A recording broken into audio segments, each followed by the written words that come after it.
Welcome, folks, and welcome to another edition of Social Plus brought to you by Puja Dissects. I have someone in the studio who we are going to dissecting the major talking points over the past week. And of course, this week, because it's still a trending topic, we're talking about football and injury. And who do you have in the studio is Dr. George, who knows more about what is going on with football and injuries, and is going to be dissecting the major talking point that went down, especially that topic of Victor Boniface. So thank you, Mr.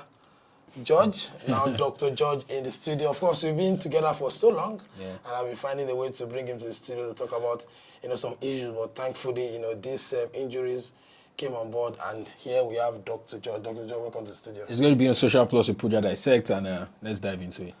Let's dive into it. People don't know that you do so many stuff. You talk sports on radio.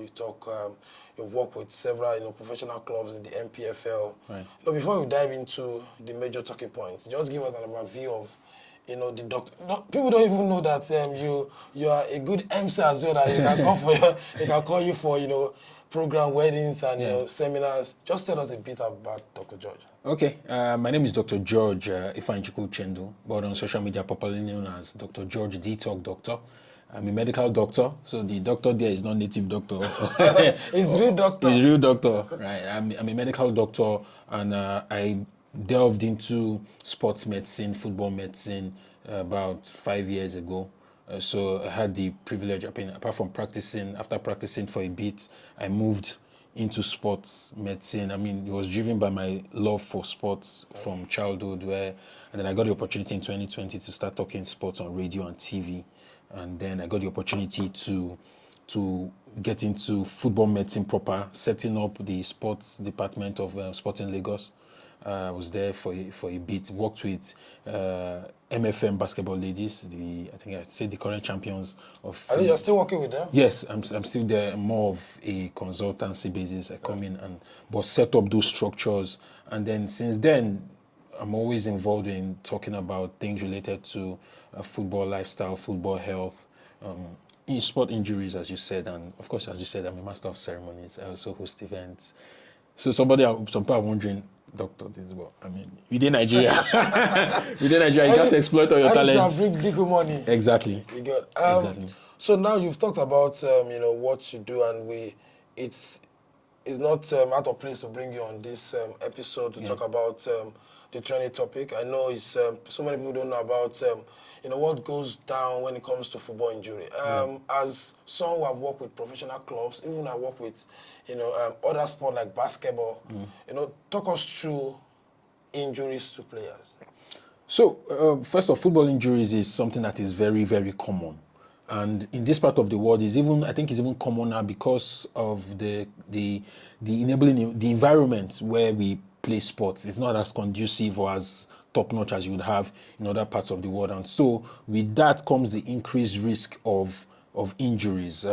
Injuries, when you talk about sports injuries, it can be two times. It can be the contact injury and the non-contact injury. Contact injury being when you go in with your opponents, and this is regardless of any sport, especially those sports where you have contact, basketball, football, and volleyball, handball, and the like. There is non-contact injury where you're playing the sport, whether it might be a sport where opponents clash or not, but you're playing the sport, and in your movements, in your adjustments, in your trying to take a shot or jump or shift positions, the body just adjusts. So those are things that are very, very common. In this part of the world also, I would say that a lot of the injuries that sportsmen and women have is also because of the lifestyle.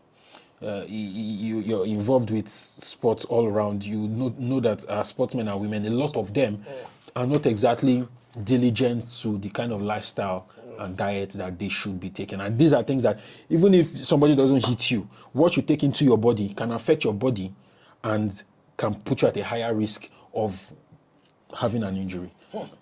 And talking about these injuries, you work with so many players. What are the most common injuries that happens to we have big injuries, we have very dangerous injuries, but what are the common injuries that happen to athletes, especially grassroots athletes, that you've worked with?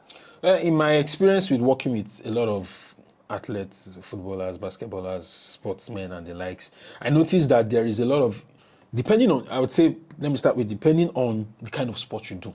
Because there are injuries that are sort of universal, but there are injuries that are dependent on the kind of sport you play. So someone who plays table tennis, the kind of injury they would have, maybe injuries around the shoulder joint, the elbows, or the wrist, is different from someone who does sports mostly with the legs, maybe a basketball or a football. But I've seen a lot of, let's talk about legs. I've seen a lot of ankle injuries, ankle sprains, ankle malalignment or shifts because of, especially for those who play football, those who play basketball or do sports with their legs. That is quite a common injury. Of course, you'll have injuries like the hamstrings, which can happen to sportsmen and women who are involved in sports where there are movements.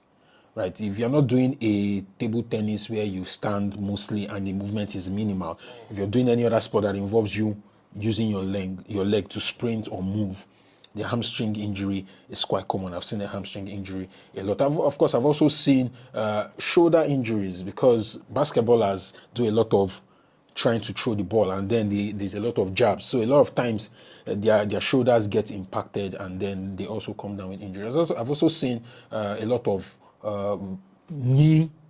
So I won't call it, I mean, it's a little different from ACL because there are a lot of injuries that can happen to the knee, but a lot of knee pain, knee strain, joint pains. Sports involves movement of the joints. So a lot of the sports involve you using your knees. Whether you are moving, whether you are jumping, whether you are landing, whether you are sprinting, the knees are involved. So there's a lot of joint pain, especially on the knee. A lot of athletes coming in complaining that their knee is swollen, their knee is paining them. They woke up, they went to training or had a match, came back, the knee was swollen, and all. So I think that, just to put it, I've seen a lot of let me just class it as lower limb injuries. So injuries involving the knees, the ankles, the joints around that part of the body, and of course some upper limb injuries, the shoulder, the elbow. I've seen about 2 concussions. In fact, one is very, very, very, very vivid. I remember when I was with Sporting Lagos in the NNL, our goalkeeper at the time, who is now late, I've forgotten his name, was going for the ball, and then he collided with the on-rushing striker. It looked like film trick. And what you see on TV, what we've seen with even in the NPFL where some players lost their lives, was what happened. The guy fell, and he was flat out lifeless for at least like some 20-30 seconds blackout, and it seemed like life was stopping, and we had to just set him, do the things we needed to do to revive him, and thankfully, of course, but he had to be out. And the problem with a lot of our Nigerian athletes is maybe because of their orientation, they don't want to use their ear-to-ear injury. So if you remember, just drifting a little bit to, I was watching an interview Boniface was on, one of the podcasts he was on, and they told him he had an ACL, and he was asking the doctor, I go fit play on Sunday. And the doctor was like, you have an ACL. So he came out from that, when he recovered, I remember we at Remo, we were playing a game at Remo, that was where it happened. And he came out of that, and out of his consciousness, as it was like, what happened? It's not that serious now. And we were trying to explain, Baba, you don't go and come back, oh. And he was like, he wants to get back. He was adamant, and he was a difficult one, trying to get him to follow the concussion protocol and just stay out of the game, because he just really wanted to get back in the game. And these things we see even with other players that they have serious ankle pain, ankle injuries, knee injuries, or shift here and there, and they want to get back. And the thing is, you get back in, you increase the risk. If you don't heal and condition properly, you increase the risk of coming down with that same injury or another part of the body breaking down, because your body needs to heal and recover. That's why even when you see athletes, let's say footballers, go on an injury, even if it's 2 weeks, 3 weeks, the fact that your body has sort of undergone some sort of repair, they don't throw you in. They tell you, oh, yes, your injury has healed, but you are not match fit.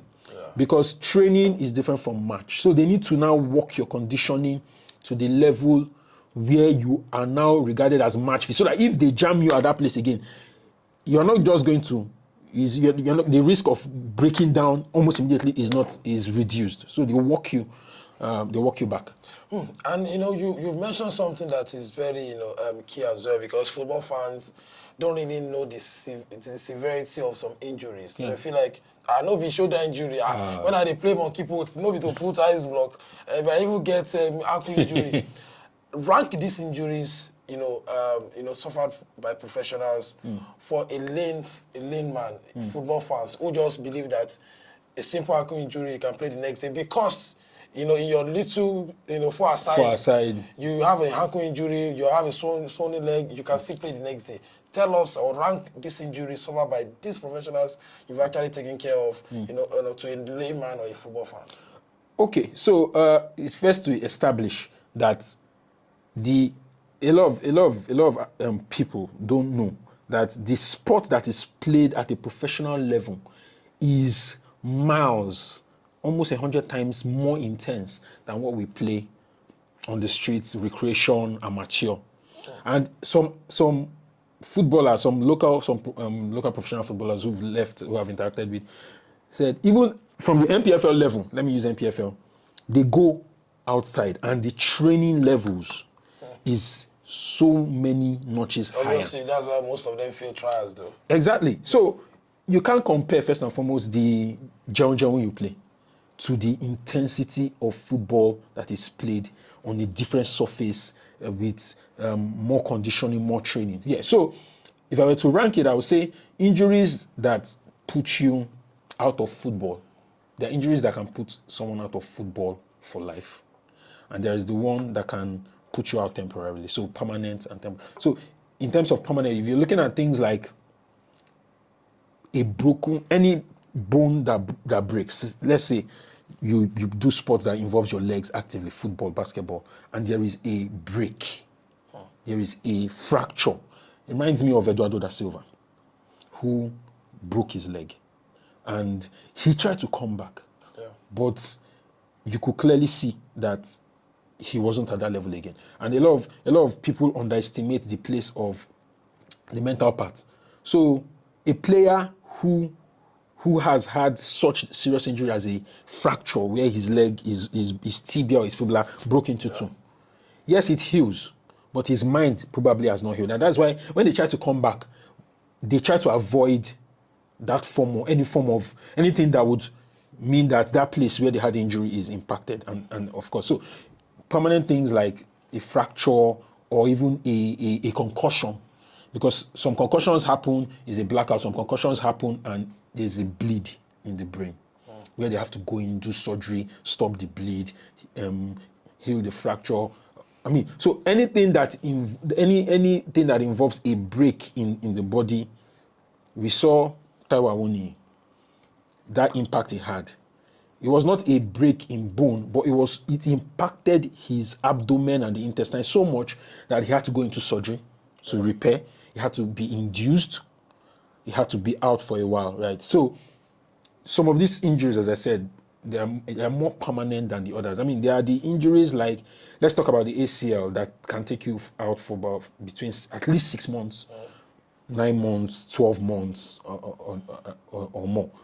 And that one is also there. That's one of the, in football, that's one of the most severe injuries. I'd say maybe after you have the fractures or the concussions, the ACL, because the knees are very, very important. They carry the weight of your body and they're very important in football. So anything that impacts that knee means that you're going to be out for a long time. But for the temporary one, you have the sprains, you have the strain, you have the hamstrings, you have the groins, you have those smaller ones where with some rest, ice, compression, elevation, and just reworking your conditioning, you can get back into shape after a few weeks. Yeah, and you've mentioned so many people looking at this is why I'm talking about injuries. Oh God, talk about what you want here now. You're talking about the trending issues. You're not even talking about what is really going on. Let's talk about the ACL injuries and talk about Boniface. So you've talked about the mental side of having an injury, which of course you are going to touch a bit for us. Talk about ACL injury, how it can be a longer time from the hamstring of this world. Yeah. But let's take a look at the Boniface issue. So I want to talk from the place of the mental. Someone that suffered an ACL injury back to back. Yeah.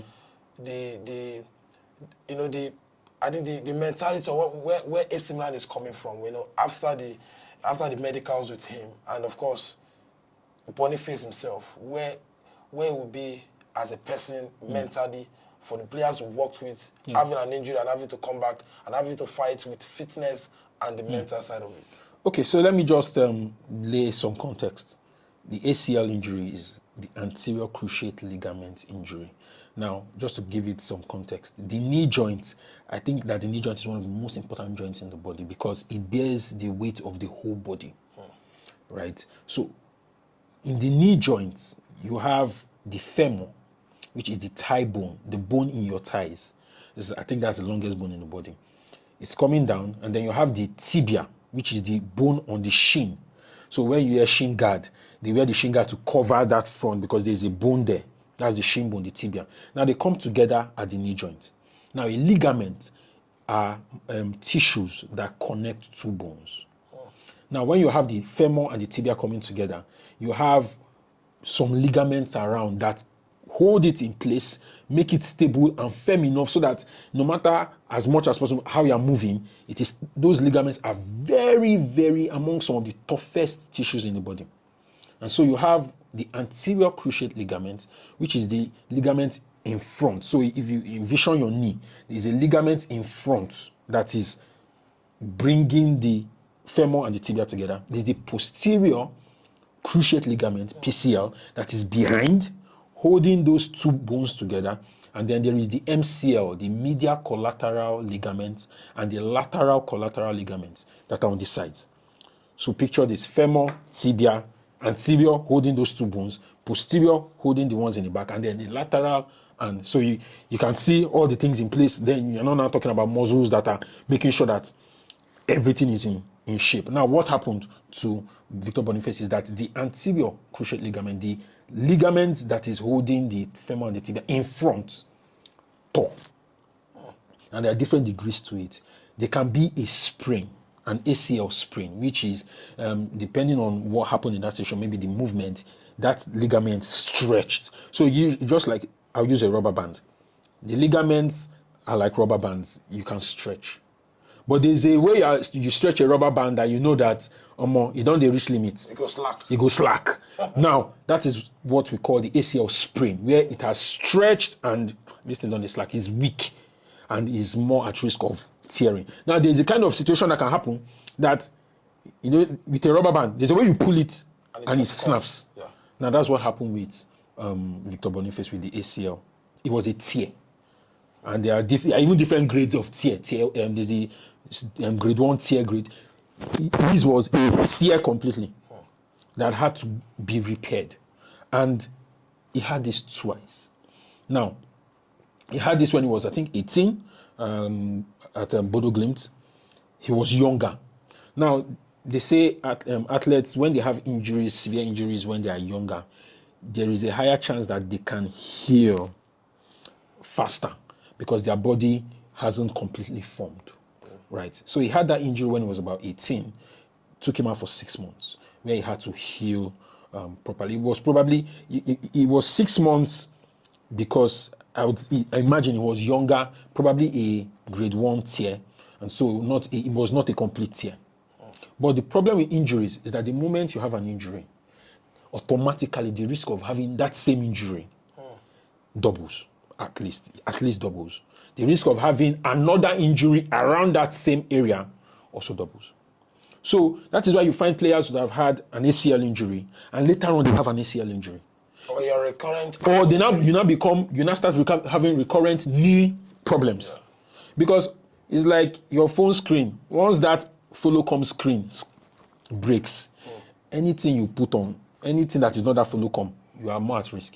And I think that's what is happening to Rodri as well. Exactly. He's having injuries around that ACL that part. Same area. Now, it doesn't now help that Victor Boniface had the first one at 18, healed. And then the second one, he had it at an older age. I think when he was is it Belgium? Yeah, Belgium. Yeah, Union Saint-Galois. He had that. That one even took him out longer. Yeah. right? 2 ACL injuries on the same ACL. It's not like your body can bring out another ACL, another ligaments. It's the same. They had the first one, they repaired it. So it's just like a rubber band. So you snap that rubber band, it's cut. You now tie it back.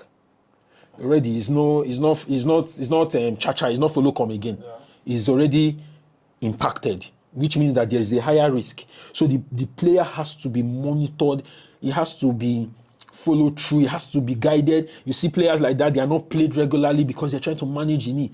But I mean, we are Africans. You're trying to get the bag. You're trying to prove. We know the subtle discrimination that comes with being a black in that part of the world. So you have to do more to prove yourself. So what a white player will do, and they will be like, okay, if they might not give you that luxury or that excuse. And so I imagine Victor Boniface, despite that injury, wanting to make it for himself, for his family, for people who, the doubters, the haters, and those who believe in him, just putting himself out there, right? So he's had 2 ACLs.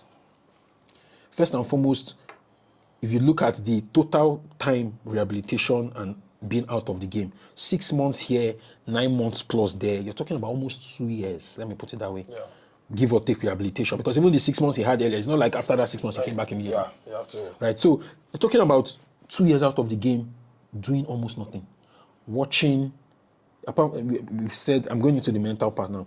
So almost 2 years out, doing nothing, watching your mates, and even those younger than you, doing exploits.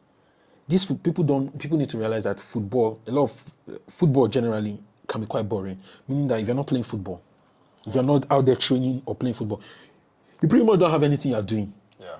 You find most of them playing video games. You find most of them just on social media and just trying to clear their head because they need to be mentally on check, pending when the game comes. So imagine 2 years out or 1 year, 6 months plus of doing nothing.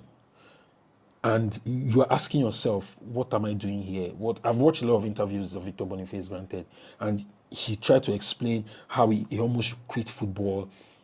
During that period, again, he lost his mom. Yeah. So there's a lot of mental, psychological issue that in the developed world, in those kind of situations, I'm sure that happened to Boniface, they would have attached a psychologist to him, just to keep him grounded in the game, just keep reminding him why you even came in the first place, why.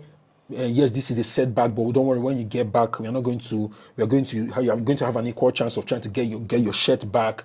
Don't worry, we'll take care of your family, we'll pay your bills. There's a lot of psychological, and most players that have ACL, we can start to list all of them. They don't come back the same, because even though their body might have healed physically, mentally, their body is not just quite there.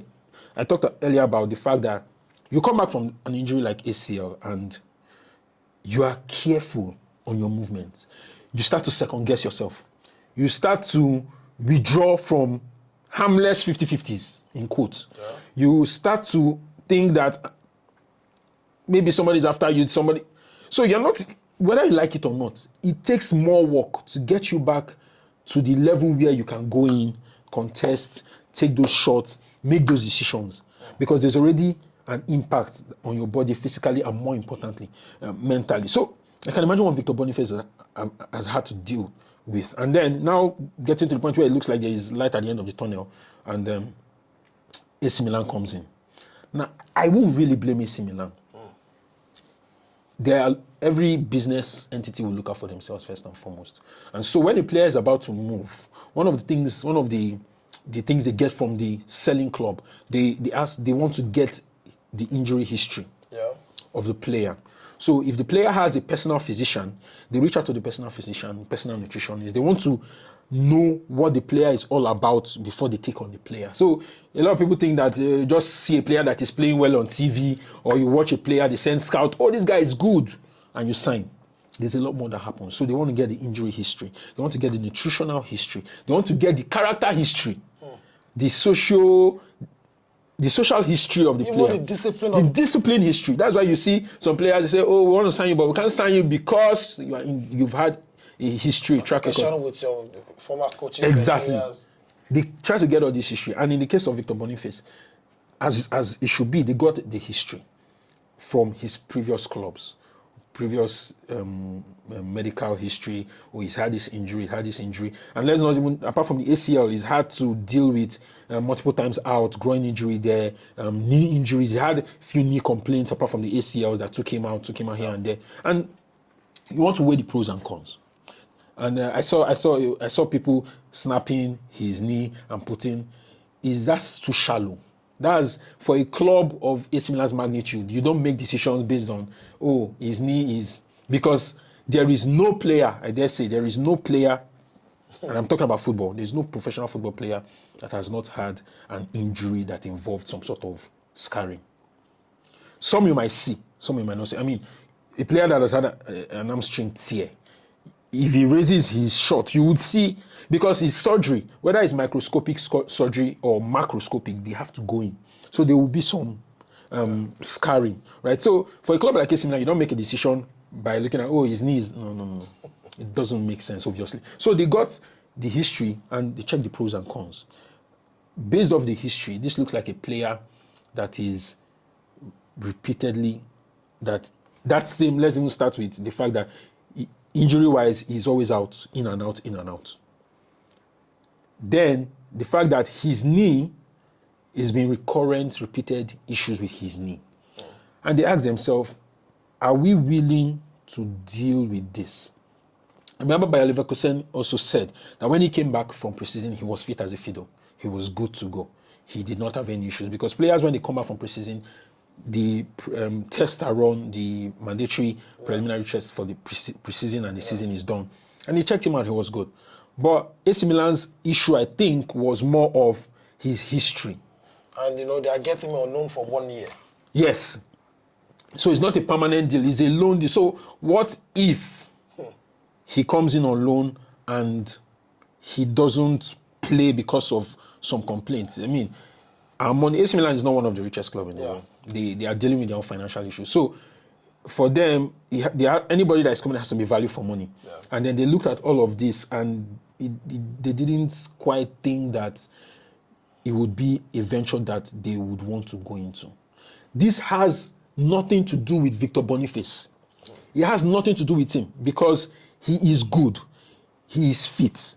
It is his history that AC Milan has looked at and has said, we don't want to take this risk. Doesn't mean that another club cannot come in for Victor Boniface and take him on. I mean, Bayer Leverkusen came in and took him on. A player that had 2 ACLs in previous clubs. And they took him. And he was a success in Bayer Leverkusen. I mean, you cannot say players will have injuries. There is no player in this world that has not had an injury, that has not had time out. So yes, that is part of the game, because his contact sport is intense. Yeah. So barring is in and out of the pitch of play, it was a success for Bayer Leverkusen. Yeah. So AC Milan not taking him is not an indictment on him, neither is it an indictment on Bayer Leverkusen. It's AC Milan just weighing the pros and cons, weighing their situation and asking themselves, is this worth it? Right? Another club can come in and take him. We've seen players that failed medicals. Yeah. So the failed medicals in this case is not that they took him and he failed, because there are players that they go in to do medicals and they detect something. Yeah. For Victor Boniface, nothing was detected. It was just a matter of the history that he's coming with. Because as I said, the moment you have injuries, let me put it injuries, and more importantly, certain kind of injuries, the chances that you have that injury again is increased. So Rodri, for example, you mentioned, the moment he had that ACL, I knew that he was going to keep going in and out. And you see that happening over and over. So you want to ask yourself, he's had 2 ACLs. He might not have an ACL again, but he will most likely have knee complaints. He will most likely have knee injuries here and there, because those ligaments are already weakened. The knee joint is not as strong as it should be. So are we going to deal with it or not? But a club can come in again and look at it and say, well, okay, how is he now? Is he fit? We run our test. Okay, he's good. Okay, we can deal with this. We can manage him here and there and go on and take him. So this, I round off by saying, what happened with AC Milan is not an indictment on Victor Boniface, on his lifestyle, or on what he does, because he's coming from a top club like Bayer Leverkusen, and they guaranteed that he, going into that signing with AC Milan, he was good to go. And of course, it's very, it's from a doctor. So all this he's playing video game. Nice, It's yes. not why That's very or shallow. you're snapping the knee. This doesn't look like a knee. You think that at that level is your social media post that they're looking at. They're going deeper. Yeah. More than that. And to not to round off, but I think to start to close the episode. So local or grassroots players. Before I talk about their diet and exercises, so they suffer injuries that can affect them when they go for trials. Yes. Most of them even hide injuries. Yes. Because we are not really thorough, I will confess. We are not really thorough here. You can have an ankle injury, swelling up. Say, doctor, make I train first and go. Yes. I've seen that a lot. What are the injuries that, I would say grassroots footballers hide that can affect them going abroad or going for trials? For me, a lot of those injuries that I have seen and I've dealt with are around the ankle. And I think the ankle injuries are more common because of the pitches we play on. We play on a lot of low-grade pitches that football shouldn't, maybe concerts should happen on, we play football on them. A lot of people don't realize that the quality of the pitch you play on impacts on your body, the way you play, and even your risk of injuries. So a lot of these young grassroots players are playing on sandy pitches, and then they are wearing boots. And so there is a lot of friction between the playing surface and the boots. And so the immediate place that there will be issues will be the ankle, because there is no grip. There is a tendency that the legs, the ankles can bend. They're not standing properly. I mean, for those that are even probably lucky that are not playing on sandy pitches, they're probably playing on artificial turf. And artificial turf is even worse. You find that a lot of our foreign-based players, when they come back, don't want to have anything with artificial turf because the heat that it generates transmits to the boot and increases the heat in those joints and increases it to inflammation, right? So I see a lot of them hide ankle injuries, ankle sprains, ankle swellings. Some of them, there's a slight dislocation here and there that they try to hide. And then what happens is, if you do not treat an injury, let me say inflammation, which is what happens with a lot of these players, let's say ankle inflammation. If you don't treat it, what happens is, it's just like you have an ulcer on your hand, an injury on your hand, and you don't take out time to heal it. You keep covering it. Sometimes it looks like you're not feeling any pain again, and then something happens and the pain comes down. It gets to a point where there will be so much accumulation of inflammation, dead tissue, maybe possible infection because those places didn't heal properly, and at some point, some harmless thing that you might do, just a turn of the leg and that place snaps. And then by the time they go in, they realize that what happened here is not just that. That snap was a build-up of years. It was like a volcano that was building up. Years of untreated injury. You can clearly see debris opening. You can clearly see inflammation and all of that. So a lot of these grassroots players hide a lot of that ankle injury. And it's easy for them to hide because compared to the knees is the one that follows next. But there's a level to which you can hide the knee injury because the knees are more out there. And if you are not moving properly, it is easy for everyone to see. With the ankle, you can manage and you can move and still play your way through, right? But things like hamstring, you can't hide hamstring because once the hamstring muscle, once one of those muscles go, you can't move. You can't hide a concussion. You can't hide a heart issue. But the ankle one is the one that a lot of these grassroots players try to hide and a lot of grassroots players have ankle issues. A lot of them. I won't say 100%, but a lot of them is either they've recovered from one or they're in one that they're hiding because they want to play and make money, or they've had accumulated and they just manage. Right, and the problem now is when they now have these things, before they come to the doctor, even for those of us that were involved in club football, before they come to you, their doctor, they would have done 3, 4, 5 other things. They would have gone to see one person one local person. They would have taken their own stuff. Their friends, their teammates would have told them, take this one. Now, waiting that they take. So they do it, and then when they are not getting any better, they now come to you. And by the time they are coming to you and you're examining them, you see that this has gone really far. And this is just testament to how, in this part of the world, we see our health, really. yeah. We are having, for example, malaria, you do. Then when it's looking like, what's in the happen, you now remember that there's a doctor. And by the time, for some people, and sometimes, by the time they are coming to the doctor, things have really gone far. So, just to round up, the ankle injury, the ankle issues are things that they hide. They hide it in their boots, their socks, they pad it, they manage themselves, and by the time they now travel out there, those guys are very thorough, as you said. Sport is business. So anything that will impact on their money, they don't want. So by the time they start to check you out, they begin to realize that what's going on. Or by the time you start to play, sometimes they might not even know.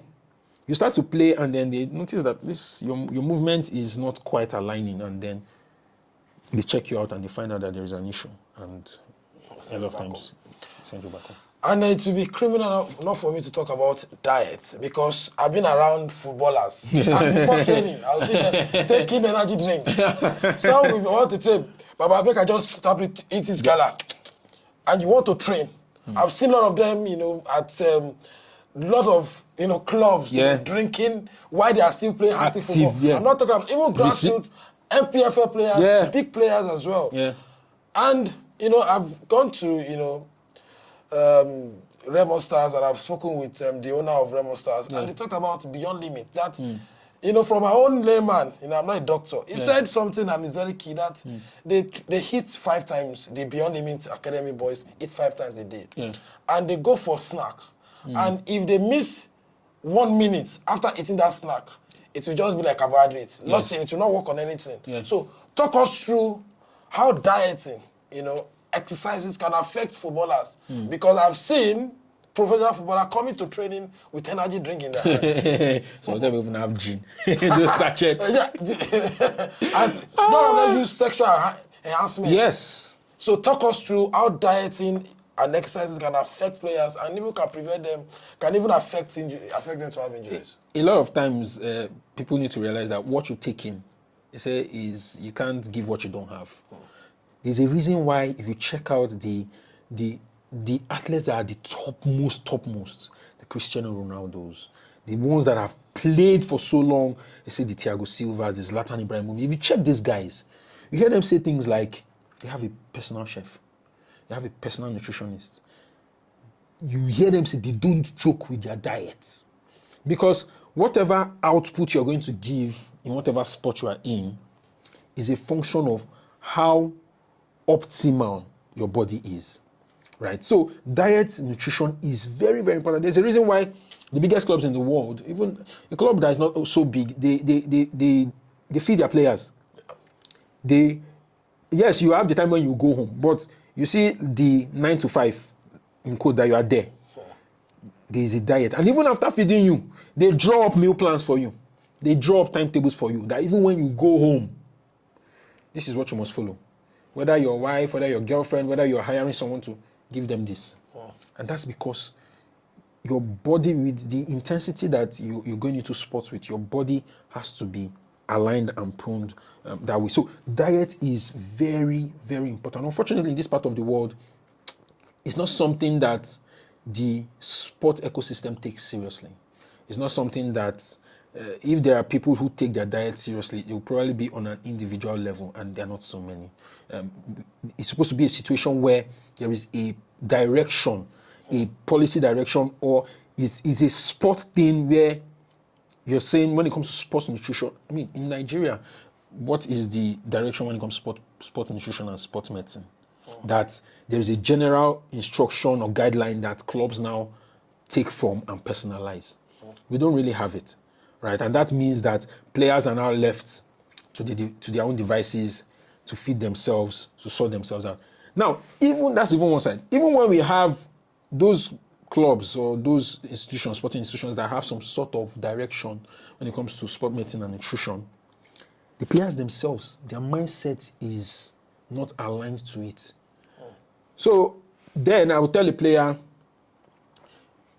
there is what you should eat 6 hours to the game, 3 hours to the game, 1 hour to the game, say 30, 20 minutes to the game, when the game is on, in-game, halftime, post-game.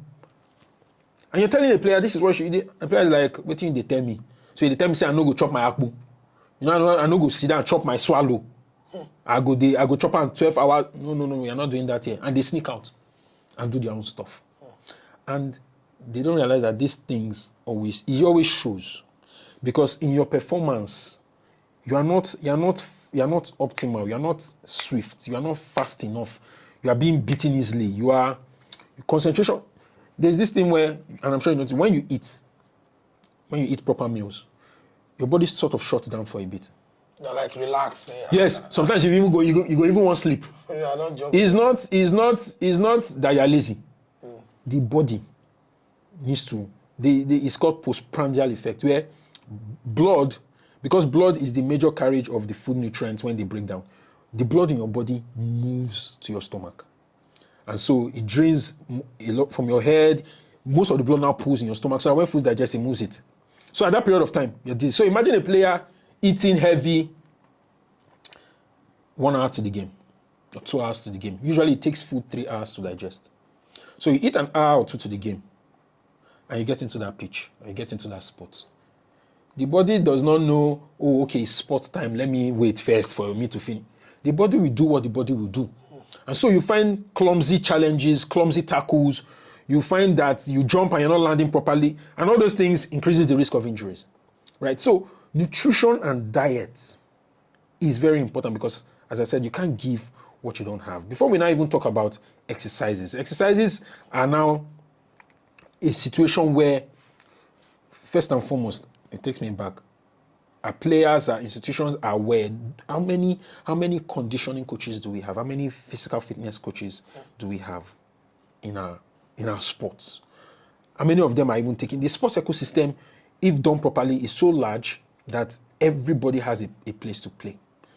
But how many sport doctors do we have that are hired by sports institutions? You have you've seen institutions where a community worker, community health assistant is the sports person.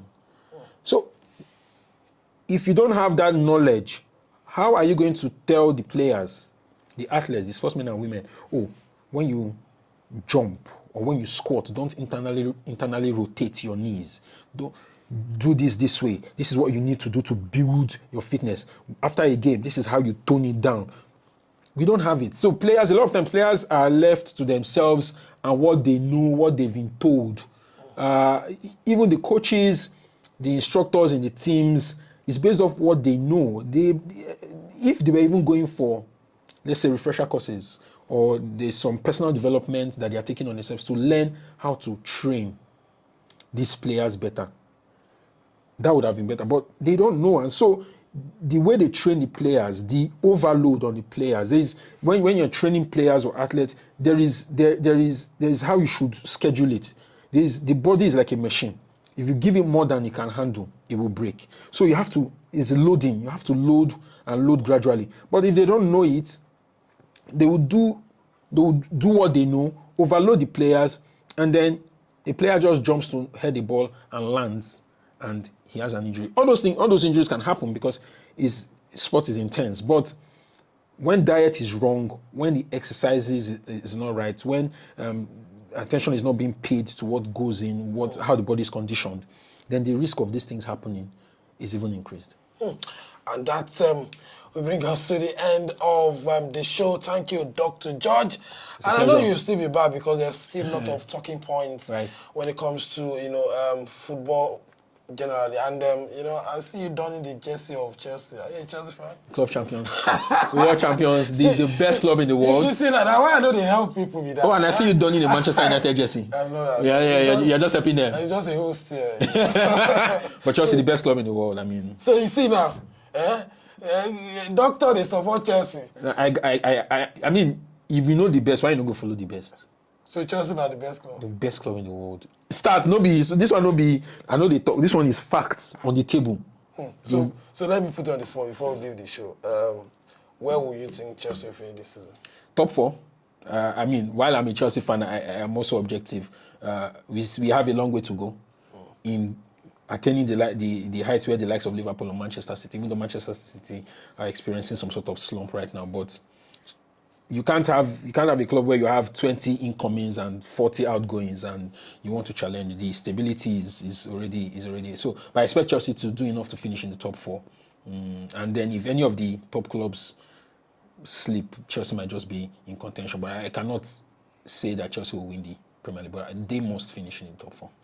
Thank you, Dr. George. That's Dr. George for you. And if a football club, academy, you can actually reach out to me. Yeah. And I will, get his contacts to you for consulting, to shape up your, medical department, for, even for seminars. And of course, if you want someone to host your event, I must confess to you, one of the best I've witnessed. We went to Abuja together, by the French embassy, and he did a good job, at the event. So anything that you want to do from football business, for football medicine, to set up your medical department at all levels, not even football alone, even at your corporate organization, Dr. George is there for you. That's why it's all under.